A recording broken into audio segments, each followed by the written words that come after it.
Hello, and thanks for watching Afternoon Delight. I'm Kate Vega. I'm Annie Kassel. I'm Katy Pence. And I'm Tianna Vanderhei.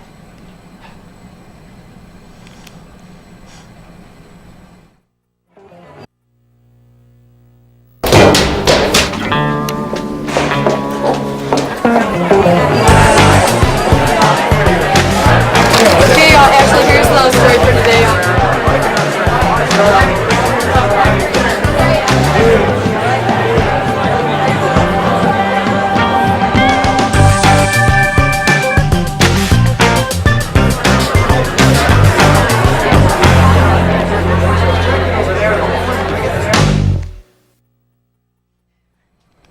Hello, and thanks for watching. We're going to start off today by talking about the Oscars. Our first story we're going to talk about is the host, Ellen DeGeneres. I love Ellen. I'm so glad they chose her to host this year. She was hilarious, and one of the stunts she pulled was she actually took a poll, asked if anyone in the audience was hungry, and decided to order pizza for all of the guests at the Oscars. And not only did she order 1, 2, or 3 pizzas, she ordered 99 pizzas. And they walked around the audience and passed them out, handed out paper plates, and there are some really hilarious pictures on the internet of different celebrities like Brad Pitt, Angelina Jolie, Jennifer Lawrence, chowing down on pizza in the middle of the Oscars. So what did you guys think about that? I thought it was interesting. The delivery guy that came to the Oscars thought he was just delivering to the writers in the back, and then he was pulled out on stage and sent into the audience to some of the top movie stars, which was pretty cool. And I know some of them commented and tweeted, "Thank you, I was starving," that I hadn't eaten since the afternoon. They start getting ready early on. You have, what, a 2-hour time span where they're showing their outfits on the red carpet. So they're pretty hungry by the time that pizza came around. I'm pretty jealous. I mean, I've never had somebody famous order me pizza, so just the act that being able to say Ellen DeGeneres ordered me pizza. I mean, like, I'd put that on my resume. A little fun fact about yourself. Or the fact that the pizza delivery guy, to say that he was able to, Right. He had no idea. He was probably so starstruck when he walked out on stage and was delivering pizza to some of the most famous people in the United States. Like, I just thought that was a really cool act for Ellen to do. And typical Ellen, you know, who else would order pizza? And not only did she order pizza, Ellen also took the most epic selfie ever. In this selfie was Jennifer Lawrence, Channing Tatum, Meryl Streep, Bradley Cooper, Brad Pitt, Angelina Jolie. And what they did actually was they took the selfie and posted it on Twitter.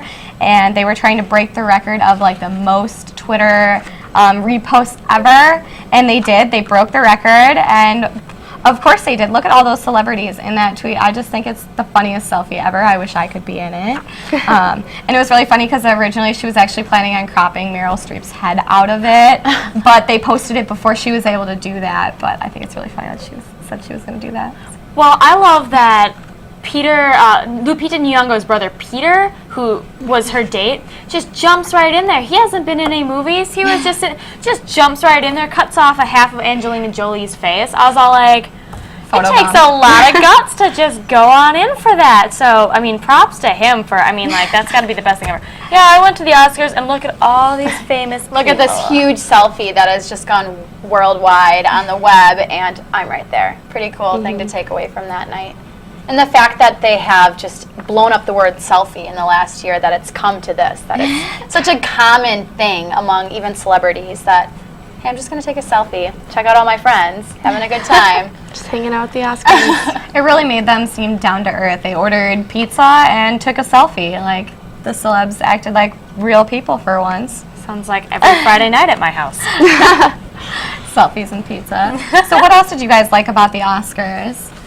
Well, of course, the dresses. I was like, I didn't get to watch, so of course I had to go online later and check out everybody's dress and see whose I liked, whose I didn't like. I was a little confused by Liza Minnelli's blue pantsuit thing. You know, pantsuits are very in. It's stylish, chic, kind of pushing the boundaries. I thought it was just strange. I'm not the type of person to wear pants to the Okay, Oscars. I bought a pantsuit the other day, so I'm kind of biased, but jumpsuit. It's comfortable. It's aside from a dress, you're like dressy, but I can still wear pants, so it's cool.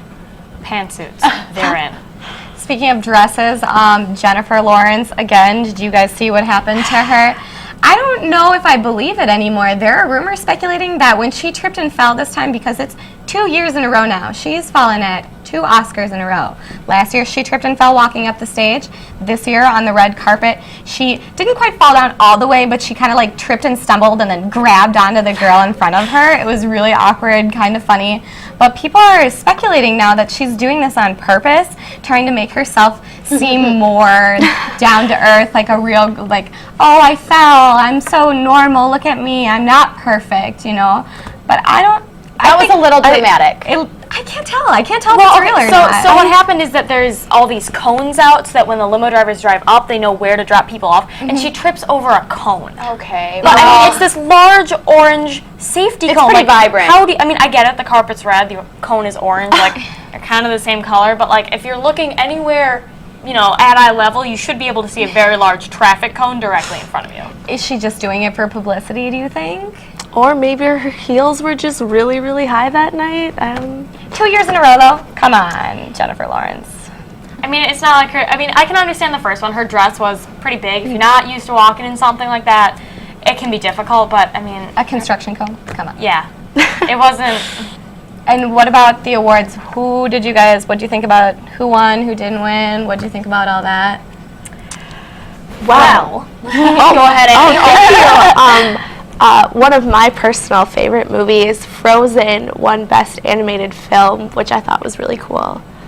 Excellent movie, great music, that was well deserved. Also, Gravity was a very popular winner that night. They won 7 Oscar awards. A lot of them had to do with the cinematography, the visual effects, just a very scenically cool movie. I liked it a lot too. I haven't personally seen either movie, Frozen or Gravity. I probably should. Katie and I are mad at you. We're both Frozen fans over here. I know, she's been telling me to see it for a while. For all of our regular viewers at home, I even did a movie review on it last week, Thursday, so props to you who saw it. I expected Frozen to win after seeing it. It was one of the best Disney movies, kids movies that I've seen in a long time. It just caught my attention because, like you said last week, it's not your typical hero plot princess story. It has a twist on it with the sisters, and I found it very interesting, and I've been walking around singing the soundtrack like crazy. My roommates hate me for it, but... Well, speaking of singing the soundtrack, poor Idina Menzel, or should I say Adele Dazeem, as John Travolta seems to think she is, he goes up to, I mean, it's just so far off. I don't know where John Travolta got it. So there's this thing going on the internet now that you can go on, type your name in, and get it Travolta-fied, so you can see if he were to be announcing I saw that you, this morning. how would he announce your name? Crazy.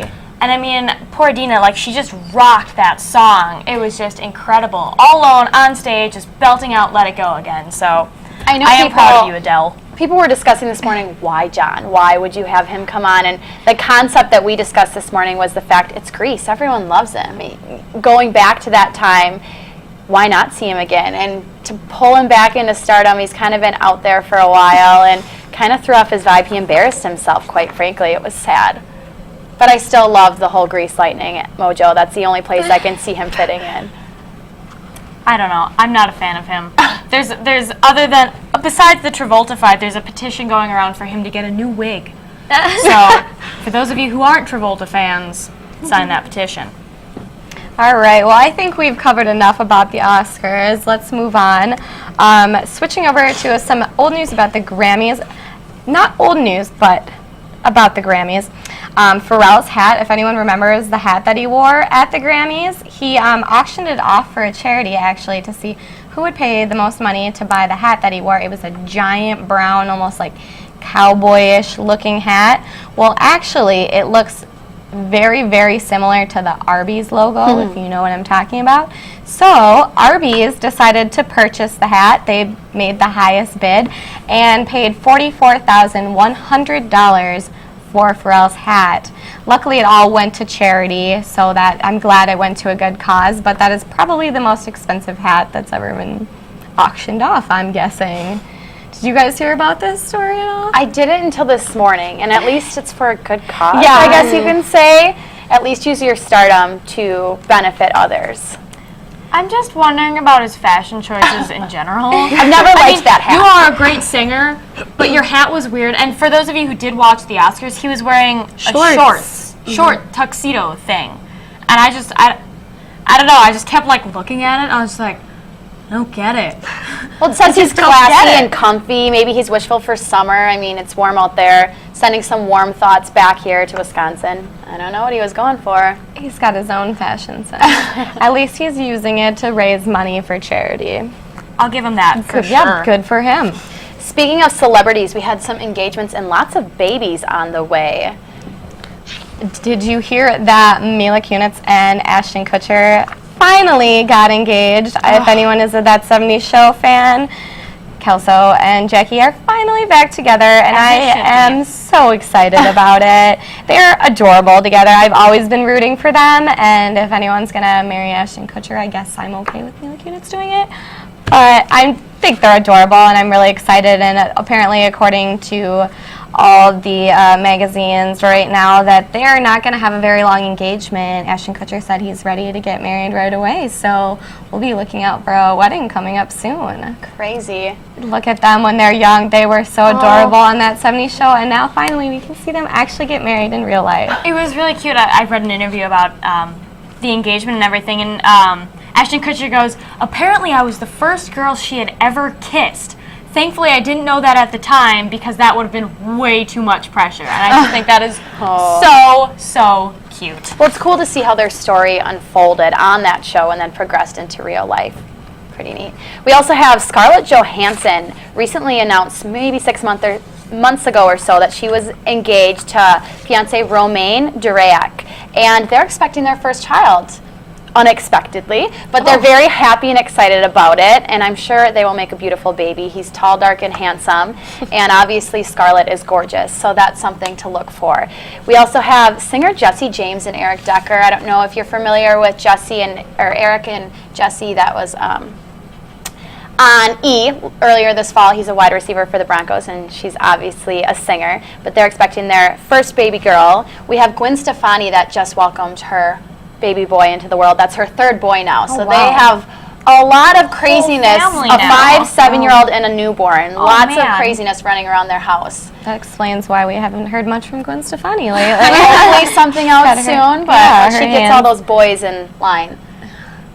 And enough about baby fever. Have you guys been keeping up with The Bachelor? I don't know if anyone's been watching it, but there's a lot of drama going on. Apparently, everyone's not so crazy about Juan Pablo anymore.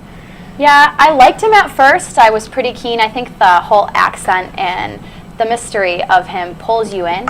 But quite frankly, he's kind of a jerk, and that came across more so on the Girls Tell All last night. A lot of girls had some smart and mean remarks to bring out to Juan on air. His classic response to everyone is, "It's okay, it's okay." And the girl said he's pretty superficial, besides the fact that Charlene, someone who he seemed to be a favorite pick from the start, really into her, said that he was superficial, and she almost had to dumb herself down when she talked to him because, right a stab in the heart. He didn't pay attention to what the girls had to say and truly their perspectives and get to know them. It was more so just a superficial level, which I think can be shown on this season. I'm just questioning the validity of The Bachelor and The Bachelorette as a show in general at this point. I mean, it's been, what season are we in? I don't know. I can't even count anymore. And how many of the couples are still together? A couple. Like one. Yeah. Just one. Yep. I mean, I think it was the second couple, and they have a kid and everything. But at this point, it's just like, okay, cool, but you know it's not gonna last. So I don't know. At this point, I'm kind of like, why bother? And I typically don't watch it. My roommates kind of pulled me into this one, but they constantly pull bachelors and bachelorettes from previous seasons. Pull someone else in. Make it new and interesting. I know that's one of the things that pulls people back is, oh, this was my favorite person from the last season, but mix it up a little bit. I don't know. I'm done with The Bachelor in general. But speaking of marriage, Mary-Kate Olsen, of course from Full House, is engaged to Olivier Sarkozy. Now, that's cool, congrats, great for you, but what weirded me out just a little bit is that Mary-Kate is only 27 and her fiancé is 44 with 2 kids. And I mean, love is love, like, more power to you, but it just was a little strange to me that he's 17 years older than her. I said before, I picture Mary-Kate and Ashley in the Olsen mystery show. I watched them growing up, and I can't picture them. I mean, they've fallen off the face of the planet, I feel like. You haven't seen them hardly, and you hear about them periodically. But the fact that he's that much older than her, love is love, okay, that's pushing the limits. Maybe she just really wants to be a mom without the hassle, but that's a lot to take on, in my opinion. He does have 2 children, Julian, who is 12, and Margot, who is 10. So, I mean, there's less of an age difference between His kids and than Mary-Kate and him. That's a sweet picture. Oh, I don't know. It's kind of creeping me out. I know, he looks like he could be She her looks dad. scared Really almost. uncomfortable, yeah. I think that's a picture that But they would isn't depict. her sister also dating a much older man as She's well? dating, yes, Ashley is dating somebody who is 47, so 20 years older than her. I don't know. It's an Olsen twin thing? I'm not quite It sure. must They've always just kind run of in the been into family. older men. Good for them. We say congratulations to you, Mary-Kate and Ashley Olsen. And that's enough about the Olsen twins. We will be right back after we take a look at some adorable perfect pets at the Cooley Region Humane Society.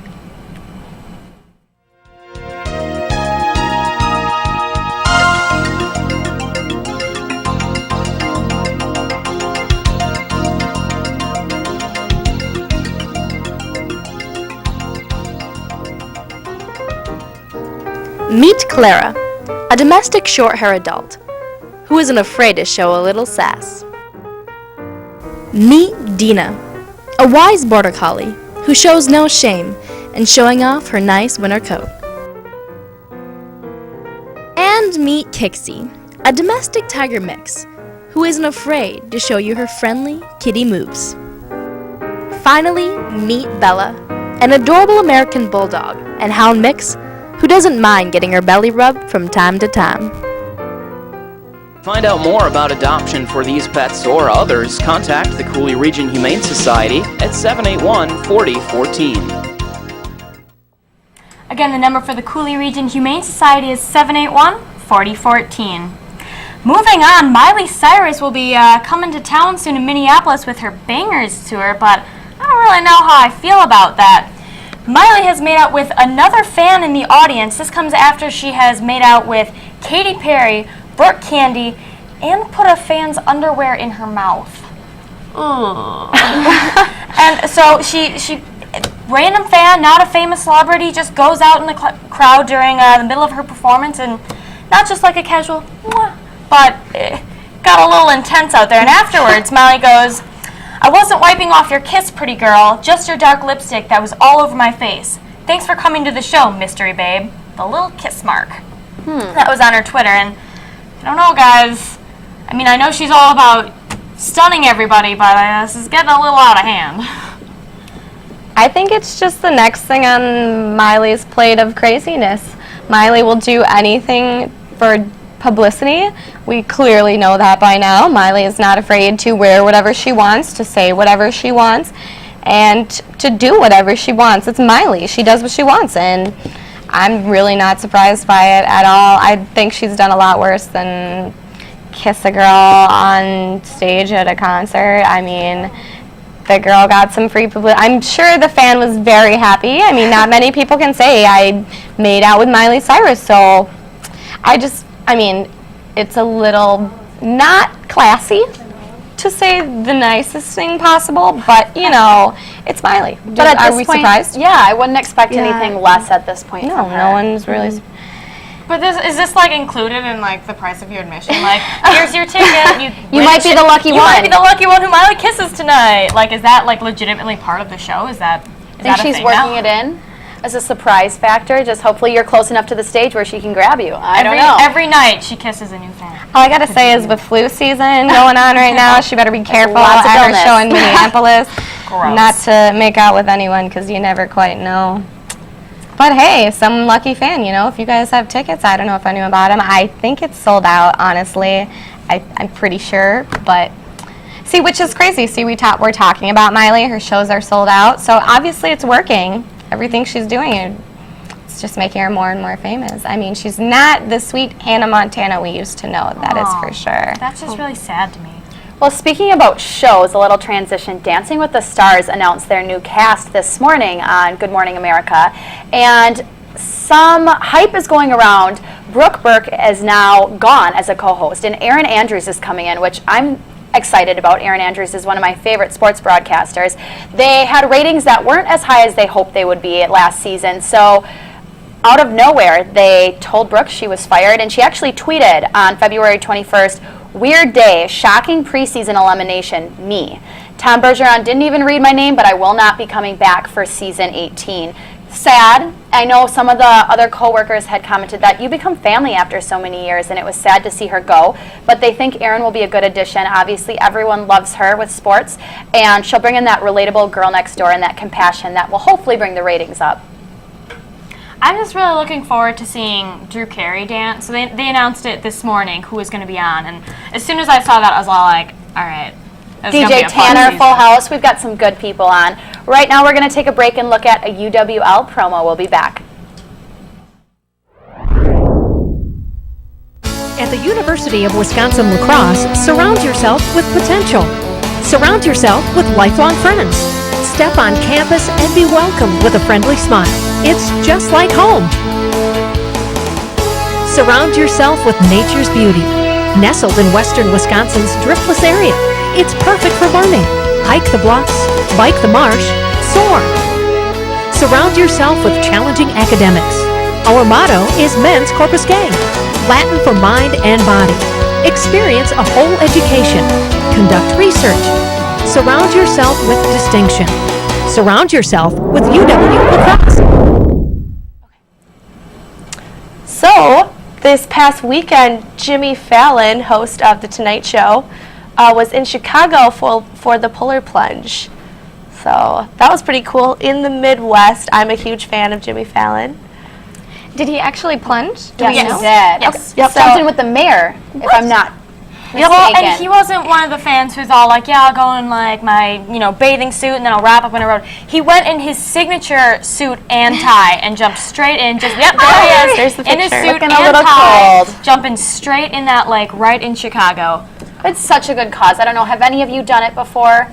No, I would No. like to. Okay, well, I think the hype is a lot worse. I did it twice last winter, to my dismay. But I was so worried about it and apprehensive about doing it. And once you do it, it's not that bad. You go into initial shock, and yes, you're cold for a little bit, but they have hot tubs. You warm up. And it's all for Special Olympics, so you're doing it for a good cause. I haven't done it for the Special Olympics, but I've done it, my hometown does it on New Year's Day, and I don't know, I disagree. I thought it was totally miserable. I was miserable for probably 3 hours afterwards trying to warm up. I just think it's great to see a celebrity getting out there and doing an event like this, like the Polar Plunge for Special Olympics. Like, such a great cause, and seeing him get out there and do something like that is great. I mean, I wish I would have known that he was in Chicago. I think a lot more people maybe would have gone if they knew he was going to be there. But Gone and it was, spectate. yeah, I'm sure it was a great surprise for the people who were there to see him there. And with he just became host of The Tonight Show, so great for him, more publicity, I'm sure. And I don't know if you guys have been watching, but he has been amazing. All of his guests have been great so far. He's had a great lineup, of course, on his first few weeks, and so good for him getting out there and supporting a good cause. He's not the only celebrity that's been supporting a good cause. Seth Rogen gave a very, very funny speech, but very touching as well, before a Senate hearing about Alzheimer's research. So he opened with some hilarious jokes and really kind of warmed up the Senate to what he was going to say, but he really wanted to promote his organization, Hilarity for Charity, and promote Alzheimer's research and make sure the Senate understood just how important it was that we continue to fund this sort of research. And I think he did just an absolutely amazing job bringing attention to it. So I'm really, really happy to see him talking about that. There you go. Some of those hard-hitting topics, it's hard to bring light to, and I think it helps people relate to it. So it was nice that he brought in that touch.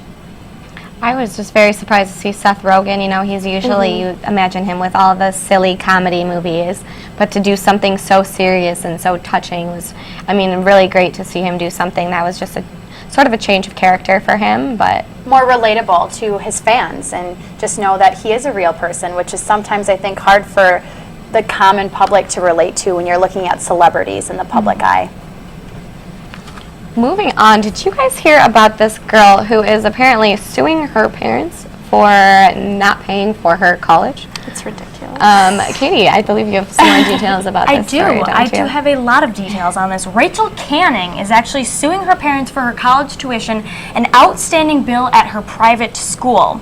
She claims that she was kicked out and forced to move in with a friend whose parents are now supplying her and hiring a lawyer, which is costing over $12,000 at this point, to sue her parents for the money that they supposedly owe her. Her parents, however, claim that they gave her a choice. Either she could obey their rules or she could move out. And they say that it was her choice to go ahead and move out. They say that while she is an honors student, she has had some behavioral issues and refuses to respect them and give them all the proper, respect and adhere to their rules under their household.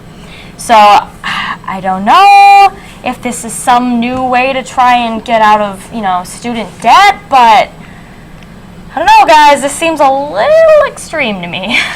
In my opinion, I think the girl needs a slight reality check. You did say that it stated she does have a waitressing job, but to even fathom suing my parents, I mean, come on. Work hard. You're getting places in life. Don't you love your family? Why are you suing them? That's ridiculous. I think it's become a norm in society that when something goes wrong, we're quick to jump on that bandwagon and take drastic measures that aren't necessary at all. And it's not a little amount that she's suing them for. The outstanding high school bill is something like $6,000, and then the private school college tuition is like over $45,000 that she's looking to get from her parents.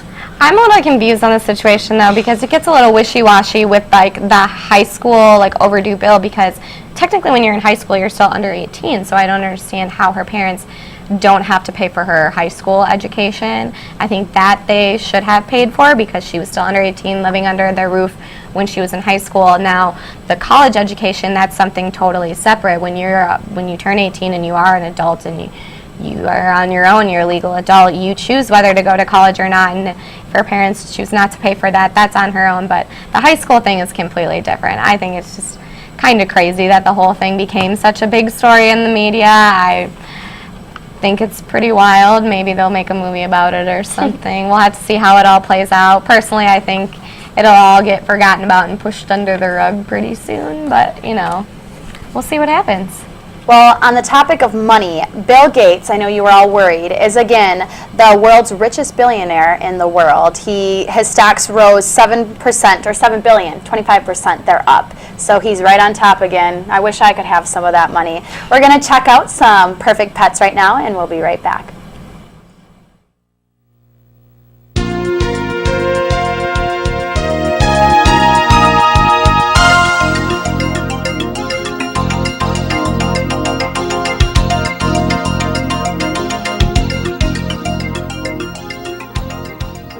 Meet Maverick, a 12-week-old American Staffordshire Terrier who's looking for a family to love. And here's Donnie, a lovable 1-year-old tiger mix that likes to have fun and is good company. Meet Max, a 4-year-old terrier mix that loves to play catch and always has a ball. And here's Amina. She's a 9-month-old pit bull terrier and shepherd mix that always has a game to play. To find out more about adoption for these pets or others, contact the Cooley Region Humane Society at 781-4014. Back to our Bachelor segue. Sean and Catherine were last season's Bachelor and Bachelorette, and they recently got married. At the beginning of the season, they did show their wedding on air, and they came back on the Women Tell All last night and said some risque things that made my father and I laugh when we were watching it. I know they talked about the wedding night. There was a huge emphasis that they were saving themselves for marriage, and she said sparks flew, and then Catherine added in, yes, they were short, but they flew, which was interesting to bring out. Yeah, thoughts on that? I'm very surprised she would say something like that. Especially about the man that you just married. Well, yeah, that's not really a very good confidence. They have that fun-loving attitude, so it was nice to see them getting along. She had changed up her look, and them hopefully staying together would be, I think, the second couple that we did say would be together. Well, thanks for tuning in and watching Afternoon Delight. Hope you have a great afternoon.